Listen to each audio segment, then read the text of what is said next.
ஆயக்கலைகள் 64 அதில் ஆணும் பெண்ணும் அறிந்தது எத்தனை ரகசிய கேள்விகள். உலகெங்கிலும் உள்ள வசந்த் தொலைக்காட்சி நேயர்களுக்கு வணக்கம். இது உங்கள் ரகசிய கேள்விகள். 100 வருடங்கள் ஒரு மனிதன் வாழ முடியும் அப்படின்னு இன்னைக்கு விஞ்ஞானிகள் முழுமையாக நம்புகிறாங்க. 100 வயது கடந்து வாழ்கிறவங்களோட எண்ணிக்கை இன்றைக்கி என்றைக்கும் விட அதிகமாக இருக்குது. இந்த 100 வருடங்கள் வாழ்ந்த மனிதர்களுடைய குணாதிசயங்களை தொகுத்து நம்ம இன்றைக்கி வரிசையாக பார்த்துட்ருக்கோம். அதில் பல்வேறு விஷயங்களையும் நம்ம பார்த்துட்ருக்கோம். அதில் 18வது விஷயமாக என்ன அப்படின்னா, நீங்கள் திருமணம் செய்யும்போது உங்கள் பார்ட்னரை உங்களை விட உங்கள் பார்ட்னர் வயது குறைவாக உள்ள பார்ட்னரை திருமணம் பண்ணுறவங்க நீண்ட நாட்கள் வாழ்கிறாங்கன்னு பல்வேறு ஆய்வுகளில் கண்டுபிடிச்சிருக்காங்க. இது ஒரு இன்ட்ரெஸ்டிங்கான ஒரு ஆய்வு.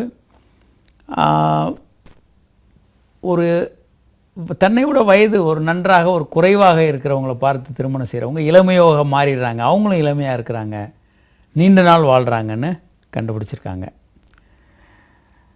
ஒரு காலர் இருக்காங்க. ஹலோ. ஹலோ, வணக்கம் டாக்டர். வணக்கம், சொல்லுங்கள். டாக்டர், எங்களுக்கு கல்யாணம் ஆகி 1 இயர் ஆக போகுது டாக்டர். சரிங்க. பட் இன்னும் எங்களுக்கு குழந்தை இல்லை. 10வதுக்கு என்னால் சரியாக அந்த உடல் உறவில் ஈடுபட முடிய மாட்டேங்குது. என்ன ப்ராப்ளம்னு தெரியலைங்க டாக்டர். எவ்வளோ நாள் ஆச்சுங்க இப்போது கல்யாணம் ஆகி? கல்யாணம் ஆகி 11 மாதம் ஆகுது டாக்டர். அதாவதுங்க என்னென்னா, 100 திருமணம் நடந்தால் 3-4 திருமணங்களில் தாம்பத்திய உறவில் ஈடுபட முடியாது. இதுக்கு பேர் அன்கன்சுமேட்டட் மேரேஜஸ்னு பேர். திருமணமாகி நீங்கள் செக்ஸில் ஈடுபட முடியாதுன்னு. இது 2 பேருக்குமே பிரச்சனை இருக்கும். உங்களுக்கு விரைப்புத்தன்மையில் கொஞ்சம் பிரச்சனை, உங்கள் மனைவிக்கு பெண்ணுறுப்பு ரொம்ப இறுக்கமாக இருக்கும். நீங்கள் 2 பேரும் ஏதாவது ஒருத்தரை சரி பண்ணாலும் மறுபடியும் இந்த பிரச்சனை சரியாகாது. நீங்கள் 2 பேரும் சேர்ந்து ஒரு மருத்துவரை அணுக வேண்டும். அப்படி அணுகும்போது அவங்க உங்களுக்கு இதை முழுமையாக சரி பண்ணி கொடுத்துருவாங்க. இப்படி பண்ணுறவங்க தான் உங்களுக்கு இந்த விஷயங்கள் தான் உங்களுக்கு முழுமையாக கிளியர் பண்ண முடியும். இதில் நம்ம முக்கியமாக இந்த மாதிரி பிரச்சனை இருக்கவங்களுக்கு என்ன பண்ணணும் அப்படின்னு நம்ம பார்க்குறோம். ஒன்று இந்த படத்தில் பார்க்குறீங்க, பெண்களுக்கு பெண்ணுறுப்பு டைட்டாக இருக்கும்போது அவங்களுக்கு டைலேட்டார்ஸ் வச்சு, இந்த டைலேட்டார்ஸ் இருக்குது, இதை வச்சு டைலேட் பண்ணணும். இதுக்கு பல்வேறு காரணங்களுக்கு, மன ரீதியான காரணங்கள், உடல் ரீதியான காரணங்கள், ரெண்டும் சேர்ந்த காரணங்களும் இருக்குது. அன்கன்சுமேட்டட் மேரேஜஸ் இந்த படம் பார்க்குறீங்க. கல்யாணம் ஆகி இவங்களால் செக்ஸில் ஈடுபட முடியாத தம்பதிகள். இவங்களில் எத்தனை சதவிகிதம் இருக்கிறாங்க? 100க்கு 3% பேர். இவங்க என்ன போய் நினச்சிக்குவாங்கன்னா, எனக்கு சீக்கிரம் விந்து வந்துடுது, எனக்கு விரைப்புத்தன்மை இல்லை, எனக்கு விந்தே வரலை, எங்களுக்குள்ள சண்டை, இப்படி நினச்சிக்குவாங்க. ஆனால் இதுக்கு முறையான ட்ரீட்மெண்ட் எடுத்திங்கன்னா இது 100க்கு 100% சரி செய்யக்கூடிய பிரச்சனையே. ஒரு காலர் இருக்காங்க. ஹலோ. ஹலோ சார், வணக்கங்க. வணக்கம். எங்கேருந்து யார் பேசுகிறீங்க மேடம்? சார், நான் சென்னையிலேருந்து பேசுகிறேன் சார். சொல்லுங்கள் சார். எனக்கு 48 வயசு ஆகுதுங்க. ஓகே. சுகர் இருக்கு சார். சரிங்க. இப்போ சுகர் இருக்கிறதுனால நான் சார் தாம்பத்தியத்துல எப்பயாவது ஈடுபடும் போது கூட இருக்கிறவருக்கு சுகர் அட்டாக் பண்றதுக்கு சான்ஸ் இருக்கா சார்? சுகர் ஒரு பரவக்கூடிய வியாதி அல்ல. சரிங்க சார். உங்க உடம்புல இருக்கக்கூடிய இன்சுலின் அளவு கம்மியா இருக்கிறதோ அல்லது இன்சுலின் போதுமான அளவுக்கு வேலை செய்யக்கூடிய வலு இல்லாமல் இருக்கிறதோ, அதுக்கு எதிர்ப்பு சக்தி உடம்புல அதிகமாக இருக்கும். இந்த மாதிரியான காரணங்களால தான் சர்க்கரை வருது. இது இன்னொருத்தருக்கு தொற்று, நீங்கள் ஒருத்தரோட செக்ஸ் பண்ணுறதுனாலையோ அவரை தொடுறதுனாலையோ அவரோட சாப்பிட்றதுனாலையோ பரவாது. இது பரவக்கூடிய வியாதி அல்ல. அதுதான் சார். அப்படி பண்ணலாங்களா? கண்டிப்பாக நீங்கள் செக்ஸ் வச்சுக்கலாம் ரெகுலராக. அதனால் உங்களுக்கு ஈவன் சர்க்கரை கூட உங்களுக்கு நல்ல கண்ட்ரோலுக்கு வரும். நீங்கள் நீண்ட நாள் உயிர் வாழ்கிறதுக்கும் வாய்ப்பு அதிகம். செக்ஸ் ரெகுலராக வச்சுக்கோங்க. சரிங்க சார். உங்கள் வாக்கு பொண்ணா இருக்கட்டும் சார். இது ஒரு டவுட் இருந்தது. பயப்படாதீங்க, இது பரவக்கூடிய வியாதி அல்ல. செக்ஸ் ஈடுபட்டு அவங்களுக்கு ஊட்டிக்கிறதுக்கு சான்ஸே இல்லை. சான்ஸே கிடையாது. 2 பேருக்கும் சுகர் குறைஞ்சி நல்லா வாழ்கிறதுக்கு வாய்ப்பு அதிகம். சரிங்க, ஒரு காலர் இருக்காங்க. ஹலோ. ஹலோ சார், வணக்கங்க சார். நாங்கள் இங்கே ஈரோடு மாவட்டத்துலேருந்து பேசுகிறேங்க சார். வணக்கம். உங்கள் பேருங்க?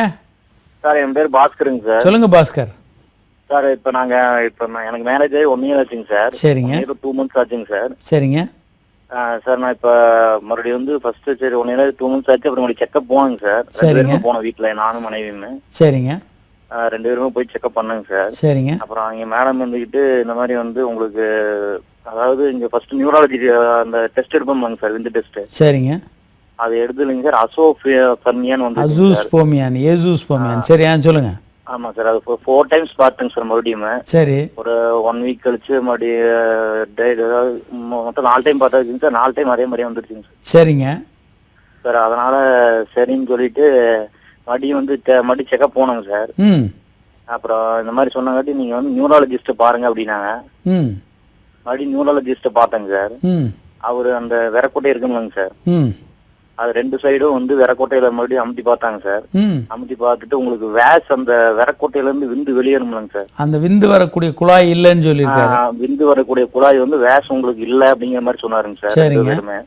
2 பக்கமே இல்ல அப்படிங்கிற மாதிரி சொன்னாருங்க சார். சரி சரின்னு சொல்லி போட்டு அப்புறம் மறுபடியும் வந்து நியூரோ ஸ்கேன் பண்ணுங்க சார், சிடி ஸ்கேனு.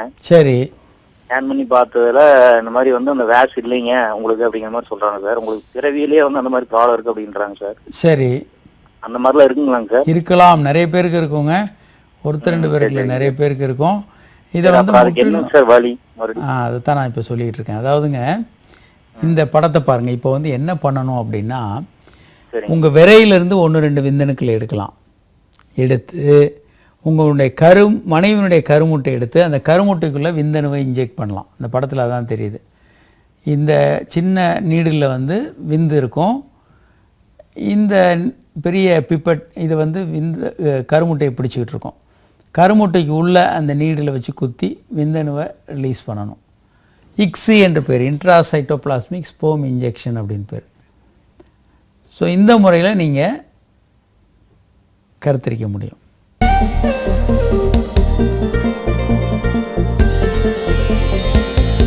ரகசிய கேள்விகள் இடைவேளைக்கு பின் தொடரும்.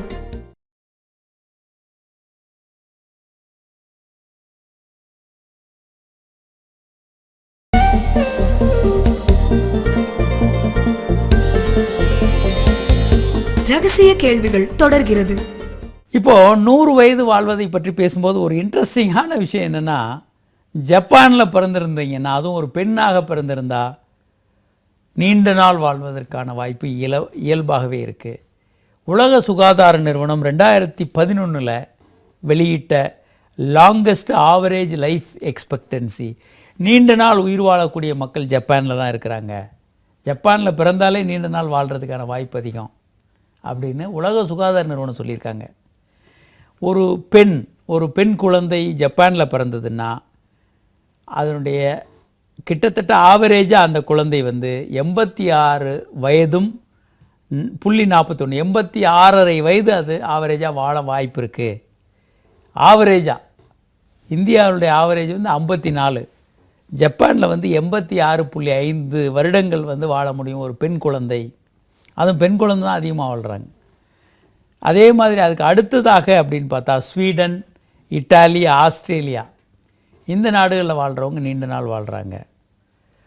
அடுத்து ரெகுலராக விட்டமின்ஸ் அண்ட் மினரல்ஸ் ரெகுலராக எடுத்துக்கிறவங்க நீண்ட நாள் வாழ்கிறாங்க. பல நேரம் இடையில் வந்து விட்டமின் மினரல்லாம் உபயோகம் இல்லை அப்படின்னு சொல்லிட்டு இருந்தாங்க. ஆனால் இப்போது விஞ்ஞானிகள் வந்து தெளிவாக கண்டுபிடிச்சிட்டாங்க. Omega 3 fatty acids, vitamin B12, vitamin B complex, அதே மாதிரி விட்டமின் D3 ரொம்ப ரொம்ப அவசியம் உடம்புக்கு. அதே மாதிரி விட்டமின் C, இந்த மாதிரி இந்த குரூப் ஆஃப் விட்டமின் எல்லாம் வாழ்க்கையை அதிகப்படுத்துறதுக்கு, வாழ்நாளை அதிகப்படுத்துறதுக்கு மிகப்பெரிய பங்கு வகிக்குது. அதனால் ஒவ்வொருவரும் ஒரு ஒரு குறிப்பிட்ட அளவில் கண்டுபிடிச்சிருக்காங்க எவ்வளோ அளவு எடுக்கணும் ஒவ்வொரு விட்டமின் மினரல்ஸு. அந்த அளவுக்கு டெய்லி எடுத்துக்கிட்டு இருந்தாங்கன்னா அந்த உணவு விட்டமின் அண்ட் மினரல்ஸ் வந்து மனிதர்களுடைய வாழ்நாளை அதிகரிக்குதுன்னு கண்டுபிடிச்சிருக்காங்க. இதில் எந்த விதமான சந்தேகத்துக்கு இடமில்லாமல் நிரூபிச்சிருக்காங்க. அதனால் விட்டமின்ஸ் அண்ட் மினரல்ஸ் நம்ம ரெகுலராக எடுத்துக்கணும். அது சரியான மருத்துவரின் பரிந்துரையின் பேரில் அதை எடுத்துக்கணும். அதே மாதிரி ஒரு சில கம்யூனிட்டியில் வாழ்கிறவங்க நீண்ட நாள் வாழ்கிறாங்க. இவங்க வந்து ஆவரேஜாக ஓரளவுக்கு லோவர் இன்கம் குரூப்பாக இருந்தால் கூட இந்த கம்யூனிட்டியில் அமைதியாகவும் ஆரோக்கியமாகவும் வாழ்கிறவர்கள் எண்ணிக்கை பல நேரம் ரொம்ப அதிகமாக இருக்குது மற்ற கம்யூனிட்டியிலன்னு. உலகத்தில் சில இடங்களில் சில கம்யூனிட்டியை பார்த்து பல்வேறு ஆய்வுகளில் பிறந்தீங்க. சாதாரண மக்களை விட இவங்க வந்து 15-20 வருடங்கள் அதிகமாக வாழ்கிறாங்க. லாட்டினோ கம்யூனிட்டி அப்படின்ற ஒரு கம்யூனிட்டியை ஐடென்டிஃபை பண்ணியிருக்காங்க. அந்த கம்யூனிட்டியில் பிறக்கிறவங்க நீண்ட நாள் உயிர் வாழ்கிறாங்க. அதுக்கு ரிசர்ச் பண்ணிகிட்ருக்காங்க. எதனால் அப்படின்னு சொல்லி பல்வேறு வியக்கத்தகுந்த விஷயங்களை கண்டுபிடிச்சிருக்காங்க. ஒரு காலர் இருக்காங்க. ஹலோ. ஹலோ, வணக்கம் சார். யார் எங்கேருந்து பேசுகிறீங்க சார்? சார் நான் ஈரோட்ல இருந்து சாதிக் அப்படின்னு சொல்லிட்டு. சாதிக் சொல்லுங்கள் சார். ஒன்றுங்க சார், என்னோட வயது 39ங்க சார். நான் சொல்லுங்கள் சார். என்னோட மனைவிக்கு 34ங்க சார். மேரேஜ் ஆகி 1.5 இயர் ஆச்சுங்க சார். சரிங்க. 2 விஷயம் எனக்கு கொஞ்சம் கிளாரிஃபிகேஷன் பண்ண சொல்லுங்க சார். சொல்லுங்க சார். ஒண்ணு வந்துட்டு நாங்க இன்செக்ட் பண்றதுல வந்துட்டு 3 to 5 minutes தான் என்னால முடியுதுங்க சார். பட் எங்க மனைவி வந்துட்டு அவங்க ஃப்ரெண்ட்ஸ் அவங்க மத்தவங்க சொன்ன விஷயத்தை கேட்டு நாங்க 1/2 hour ஒன்னா இருப்போம், 45 minutes ஒன்னா இருப்போங்கிற விஷயத்த அவங்க மனசுல வச்சுட்டு எனக்கு இது பத்த மாட்டேங்குது அப்படிங்கிற மாதிரி தினந்தோறும் அவங்க ஃபெட்டப் வராங்க சார். அதனால நம்மளால முடியாம போயிருந்தாங்கிற ஒரு ஊண்டிங் கூட என் மனசுல வருது.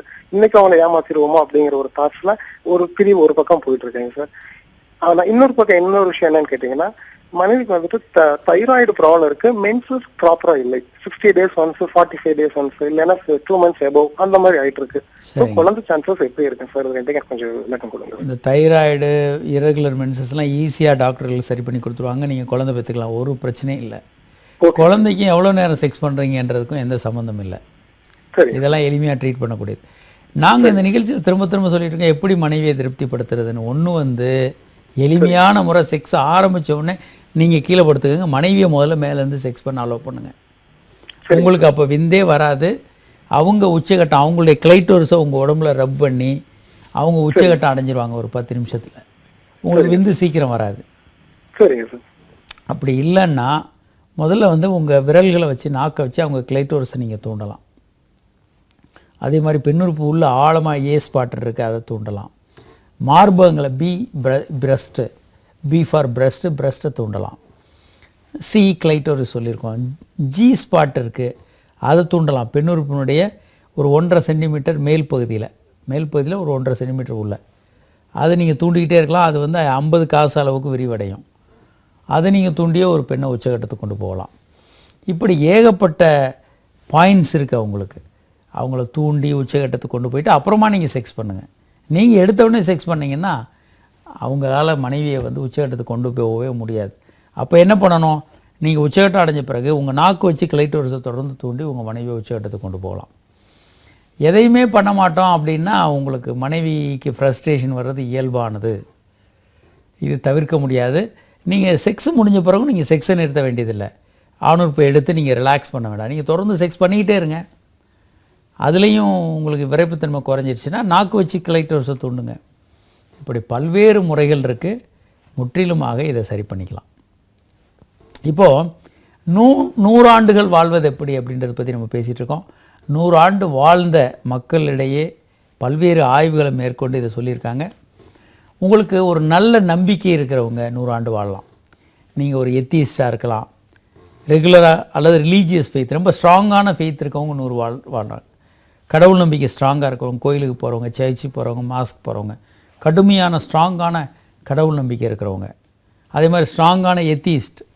ஏன்னா ஏனோ தானோன்னு இவங்க வாழாமல் இவங்களுடைய வாழ்க்கையில் கொள்கை மேலே பிடிப்போடு இருக்கிறது. கடவுள் மேலே பிடிப்போடு இருக்கவங்க பாரத்தெல்லாம் கடவுள் மேலே போட்டுருவாங்க. எனக்கு இந்த சிக்கல் இருக்குது நீ தீர்த்துருன்னு சொல்லி விட்டுட்டு இவங்க வேலையை பார்ப்பாங்க. அதே மாதிரி ஸ்ட்ராங்கான எத்தியிஸ்ட், அந்த மாதிரி ஸ்ட்ராங்கான ஐடியாஸ் இருக்கிறவங்க அவங்களுடைய சிந்தனை வேறு மாதிரி இருக்கும். எந்த விதமான ஸ்ட்ராங்கான ஐடியாஸ் இல்லாதவங்க மனதை போட்டு ரொம்ப குழப்பிக்கிட்டு ரொம்ப ஒரு துயரத்தோடு வாழ்கிறவங்கள பார்க்க முடியும். அடுத்து வந்து ஆல்கஹால் வந்து குறைந்த அளவு எடுக்கலாம் அல்லது எடுக்காமல் இருக்கலாம். ஒரு 2 பெக், ரொம்ப ஸ்மால் அமௌண்ட், 2 ஸ்மால் எடுக்கலாம். ஆனால் நம்ம ஊரை பொறுத்த வரைக்கும் அப்படியெல்லாம் யாரும் எடுக்கிறதில்ல. அவங்க மொடா குடியர்களாக குடித்து மயக்கம் வந்து விழுகிற, ரோட்டில் விழுகிற அளவுக்கு குடிக்கிறாங்க. இவங்களாம் சீக்கிரம் இறந்து போகிறதுக்கான வாய்ப்பு அதிகம். இவங்களுக்கு கல்லீரல் பாதிக்கப்படுது, மூளை பாதிக்கப்படுது, ஹார்ட்டு பாதிக்குது, எல்லா உறுப்புகளும் பாதிக்கப்படுது. ஸோ ஆல்கஹால் எடுக்காதீங்க. எடுத்தீங்கன்னா 2 ஸ்மால் வரைக்கும் எடுக்கலாம். அதுக்கு மேலே எடுக்கிறது ஆபத்தானது. அதே மாதிரி நிறைய ஃபிஷ், மீன் நிறைய சாப்பிட்றவங்க நீண்ட நாள் வாழ்கிறாங்க. வெஜிடபிள்ஸ் அண்டு நட்ஸ் அந்த மாதிரி சாப்பிட்றவங்க, வெஜிடபிள்ஸ் சாப்பிட்றவங்க, மீன் நிறைய சாப்பிட்றவங்க, ஏன்னா மீனில் வந்து omega-3 ஃபேட்டி ஆசிட்ஸ் இருக்குது. அதனால் ஆவரேஜாக 2.2 வருடங்கள் அதிகமாக வாழ்கிறாங்க. ஃபிஷ் வெஜிடபிள்ஸ் நிறைய சாப்பிட்றவங்க. அதே மாதிரி மற்றவர்களுக்கு உதவக்கூடியவர்கள், மனிதநேயம் மிக்கவர்கள், மற்றவர்களுக்கு உதவக்கூடிய நண்பர்கள் நீண்ட நாள் வாழ்கிறாங்க. ஏன்னா அவங்க மனதளவில் ஆங்ஸைட்டி, டென்ஷன் இதெல்லாம் குறைவாக இருக்குதுன்னு கண்டுபிடிச்சிருக்காங்க.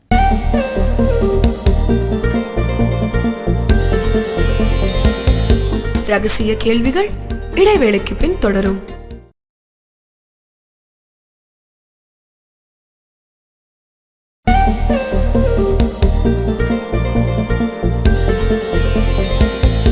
ரகசிய கேள்விகள் தொடர்கிறது. ஒரு காலர் இருக்காங்க. ஹலோ. ஹலோ, வணக்கம் சார். வணக்கம். யார் எங்கேருந்து பேசுகிறீங்க சார்? சார் நாங்கள் செங்கல்பட்டுலேருந்து பேசுகிறோம் சார். சொல்லுங்கள் சார். சார் எங்கள் ஒய்ஃபுக்கும் எனக்கும் தாம்பத்தியம் நிறைய பிரச்சனை வருது. என்ன பிரச்சனை வருதுங்க? எனக்கு அந்த ஒரு ஆசை வரமாட்டேங்குது. சொல்லுங்க. எனக்கு அந்த செக்ஸ்ல ஈடு பண்றதுக்கான வாய்ப்பு வரமாட்டேங்குது சார். நீங்க அப்படின்னா நீங்க மருத்துவரை பார்த்து சரி பண்ணிக்க வேண்டாமா? உங்களை நம்பி உங்களோட வாழ உங்க ஒய்ஃப் வந்திருக்காங்க. அவங்களுக்கு நார்மலான செக்ஸ் ஆர்வம் இருக்கும். இதெல்லாம் எளிமையாக இந்த காலத்தில் சரி பண்ண முடியும். 100% சரி பண்ண முடியும். நீங்களும் உங்கள் மனைவியும் சேர்ந்து ஒரு மருத்துவர் அணுகுனீங்கன்னா இதை துல்லியமாக சரி பண்ணி கொடுத்துருவாங்க. இதனால வேற எந்த பிரச்சனையும் வராது இல்லைங்களா டாக்டர்? இதை சரி பண்ணால் பிரச்சனை வராது. சரி பண்ணலான்னா டைவர்ஸ் வரும். எப்படி உங்கள் பிரச்சனையோடய உங்கள் ஒய்ஃப் வாழ்வாங்க? இது சரி பண்ணக்கூடிய பிரச்சனை. அவங்களுக்கும் அதுல ஈடுபாடு இல்லை அப்படின்னு சொல்லிட்டு இருக்காங்க டாக்டர். அதுதான் பிரச்சனை எனக்கு. ஈடுபாடு இல்லைன்னா உங்களுக்குள்ள என்ன பிரச்சனை? 2 பேரும் செக்ஸ் கம்மியாக பண்ணும்போது ஏன் பிரச்சனை வருது? தெரியலைங்க டாக்டர். எனக்கு அந்த ஒரு ஆசை, விந்தணுக்கள் அதிகமாக வரமாட்டேங்குது. நீங்கள் இதை தீர்க்க வேண்டாம். ஏன்னா உங்கள் உடம்புன்றதால நீங்களே இதை தீர்க்க வேண்டிய அவசியம் இல்லை. இதற்கான எக்ஸ்பர்ட்ஸ் இருக்காங்க. அவங்கக்கிட்ட நீங்கள் 2 பேரும் சேர்ந்து போய் எங்கள் பிரச்சனை இதுன்னு சொன்னீங்கன்னா அவங்க தீர்த்து கொடுக்க போகிறாங்க. இந்த பிரச்சனைகள் எல்லாமே 100% சரியாகக்கூடிய பிரச்சனைகள். முதல்ல அதை தெரிஞ்சுங்க. பல பேர் பயந்து போயிருப்பாங்க. இது சரியாகாது, நம்ம ஏதாவது சிக்கலாயிரும் அப்படின்னு பயந்து போயிருப்பாங்க. அப்படி பயப்படாதீங்க. செக்ஸு பிரச்சனைகள், குழந்தையின்மை, இது எல்லாமே உடல் சம்பந்தப்பட்ட நோய்கள் எல்லாம் முழுமையாக சரி செய்ய முடியும். விந்து முந்துதல் எல்லாமே இன்றைக்கு இருக்கிற அளவுக்கு மருத்துவ உலகில் முன்னேற்றம் எந்த காலத்துலையும் இல்லை. நாம் இன்றைக்கி அனுபவிக்கக்கூடிய வசதிகளை, வாய்ப்புகளை இதில் 1000ல் ஒரு பங்கு கூட மிகப்பெரிய பேரரசர்கள் அக்பர் அசோகர் கூட என்றைக்கும் அனுபவித்ததில்லை. அதனால் இதை பற்றி வேண்டியதில்லை. உங்களுக்கு ஒரு பிரச்சனை இருக்குது, நீங்கள் அதுக்கான நிபுணர்கள்ட்ட போனீங்கன்னா சரி பண்ணி கொடுக்க போகிறாங்க. நீங்களே பிரச்சனையை வச்சுக்கிட்டு சண்டை போட்டு அதை பெருசாக்கி பெரிய அளவுக்கு போய் டைவர்ஸ் வரைக்கும் போக வேண்டிய அவசியமே இல்லை. பிரச்சனை பெருசாகிடும். அதனால் உடனடியாக நீங்கள் மருத்துவர் அணுகுங்க. இப்போது மற்றவர்களுக்கு உதவக்கூடியவர்கள், மனிதநேயம் மிக்கவர்கள் வந்து நீண்ட நாள் வாழ்கிறாங்கன்றது ஆய்வுகளில் கண்டுபிடிச்சிருக்கிறாங்க. யூனிவர்சிட்டி ஆஃப் மிச்சிகன் ஸ்டடியில் இதை நிரூபிச்சிருக்கிறாங்க. அதே மாதிரி ஃப்ரமிங்ஹாம் ஹார்ட் ஸ்டடியில் வந்து நல்ல வெக்கேஷன் எடுத்து வெளிநாடு போய் நல்ல ரிலாக்ஸ்டாக சுற்றுறவங்க வந்து நீண்ட நாள் வாழ்கிறாங்க. எந்த நேரமும் வேலைன்னு ஓய்வு இல்லாமல் வேலை செய்கிறவங்களோட அப்பப்போ ஒரு வெக்கேஷன் எடுத்துக்கிட்டு ஹாயாக பீச்சில் படுத்துக்கிட்டு ரிலாக்ஸ் பண்ணுறவங்க வந்து அதிக நாள் வாழ்கிறாங்க. ரிலாக்ஸேஷனே இல்லாமல் ஓய்வு இல்லாமல் உழைக்கிறவங்க வந்து சீக்கிரம் இறந்து போகிறாங்க. ஒரு காலர் இருக்காங்க. Hello sir. வணக்கம் சார். என் பேர் கார்த்திக், சேலத்துல இருந்து பேசுறேன் சார். கார்த்திக், சொல்லுங்க சார். கல்யாணம் எனக்கு 2 மாசம் ஆச்சுங்க. சரிங்க. ட்ரை பண்றேன், ஆனா கரெக்டா இன்னும் இன்செர்ட் ஆகாத மாதிரி ஃபீல் சார் எனக்கு. சரிங்க. அதே மாதிரி செக்ஸ் பண்ணி முடிச்சா என்னோட செம்மன் வந்து பாத்தீங்கன்னா மேலேயே தங்கிடுது சார் அவங்களோட இதுல. சரிங்க. அதான் சார், என்ன ப்ராப்ளம் சார் இது? அதாவதுங்க அன்கன்சுமேட்டட் மேரேஜஸ் அப்படின்றதாங்க உங்கள் பிரச்சனை. நீங்கள் வந்து நம்ம ஏற்கனவே பல முறை சொல்லியிருக்கோம். இந்த படம் பாருங்கள். 3% திருமணங்களில் வந்து திருமணங்களில் செக்ஸ் முழுமையாக பண்ண முடியாது. இதில் வந்து சக்ஸஸ் ரேட், இது ட்ரீட்மெண்ட்டுக்கு போனீங்கன்னா 100% சரி பண்ணலாம். இது வந்து எப்படி வரும்? எனக்கு விரைப்புத்தன்மை இல்லை, விந்து சீக்கிரம் வருது, விந்தே வரலை, எங்களுக்குள்ள சண்டை, இப்படி பல்வேறு குழப்பங்கள் போய்கிட்டு இருக்கும். இதை வந்து முழுமையாக சரி பண்ண முடியும். இதனால் செக்ஸ் வந்து ஃப்ரீக்வெண்ட்டாக பண்ண மாட்டாங்க, செக்ஸை அட்டம் பண்ண மாட்டாங்க. பயந்து போய் 2 பேரும் எனக்கு செக்ஸில் விருப்பம் இல்லைன்னு சொல்லிட்டு எங்கேயோ வேடிக்கை பார்த்துட்ருப்பாங்க. சில நேரம் ஐடி பீப்புளுக்கு வேறு பிரச்சனை வரும். டபுள் இன்கம் நோ செக்ஸ், 2 பேரும் வேறு ஷிஃப்ட்டு, வேறு நேரங்களில் வர்றது போகிறது. டபுள் இன்கம் நோ கிட்ஸ், டிங்ஸுன்னு 2 பேரும் இன்கம் இருக்கும், ஆனால் குழந்தைகள் இருக்காது, செக்ஸ் இருக்காது. இப்படிப்பட்ட வாழ்க்கை போயிட்டுருக்கோம். இதெல்லாம் முற்றிலுமாக சரி செய்து கொள்ள வேண்டும். ஒரு காலர் இருக்காங்க. Hello. Hello doctor, good evening doctor. வணக்கம், சொல்லுங்கள் சார். யார் எங்கேருந்து பேசுகிறீங்க? டாக்டர், என் பேர் நதியா டாக்டர். சொல்லுங்கள் நதியா. கிட்டத்தட்ட உங்களை 2 மாசமா ட்ரை பண்ணிருக்கேன் டாக்டர் உங்க கேள்வி பேசுறதுக்கு. சொல்லுங்கள், இன்னைக்கு உங்கள் கேள்வியை முழுமையாக கேட்டுருங்க. டாக்டர், எனக்கு மேரேஜ் ஆகி 3 வருஷம் ஆகுது டாக்டர். சரிங்க. இன்னும் குழந்தை இல்ல. சரிங்க. அவங்க ஒரு 1 இயரா டேப்லெட் எடுத்துங்க டாக்டர், அது செட் ஆகல.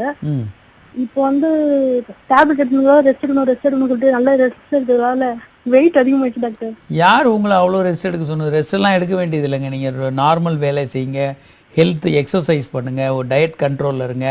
வெயிட்டை ஏறவே விடாதீங்க. வாழ்க்கையில் வெயிட்டை ஏற்றிட்டிங்கன்னா இறக்க முடியாது. அதனால நிறைய ட்ரீட்மெண்ட் எடுத்துங்க டாக்டர். என்றைக்கு லாஸ்ட் ஐஓஐ பண்ணணும்னு சொன்னாங்க. ஐஓஐ பண்ணிட்டோம் டாக்டர். அப்போட இந்த சைடு ப்ளஸ் ஸ்டொமக்ல பெயினாவே இருக்கு. 3 முதல் 6 முறையாவது ஐயூஐ பண்ணுங்க. ஒரே ஒரு ஐயூஐன்றது ஒன்றுமே இல்லைங்க. 6 முறையாவது ஐயூஐ பண்ணுங்க. அதில் சக்ஸஸ் ஆகணும்னா ஐவிஎஃப்பும் நீங்கள் பண்ணணும். ஓகே டாக்டர், இன்னொரு டவுட் டாக்டர். சொல்லுங்கள். ஐயூஐ பண்ணிட்டு ஒன்றும் சொல்லலாமா டாக்டர்? கண்டிப்பாக ஐயூஐ பண்ணிட்டு நீங்கள் செக்ஸ் பண்ணுங்கள். யார் உங்களை இது பண்ண போடுவாங்க? அதுவும் ஒரு ஐயூஐ மாதிரி தான். ஒரு நாள் விட்டு ஒரு நாள் சேர்க்கணும் டாக்டர். டெய்லி செக்ஸ் வைக்கலாம், ஒரு நாள் விட்டு ஒரு நாள் வைக்கலாம். பெயின் ஆகுது டாக்டர். அப்போ கூட ஸ்டொமக் அடி வயிறு பெயின் ஆகுது டாக்டர். ஏதாவது இன்ஃபெக்ஷன் இல்லை கர்ப்பவாயில புண்ணு, ஏதாவது பல காரணங்கள், ஒரு 10 காரணங்கள் இருக்குது. அதான் டாக்டர், 2 பக்கமும் ஒன்றும் இல்லை, கர்ப்பப்பை கிளீனாக இருக்குது அப்படின்னு சொன்னாங்க டாக்டர். சரிங்க.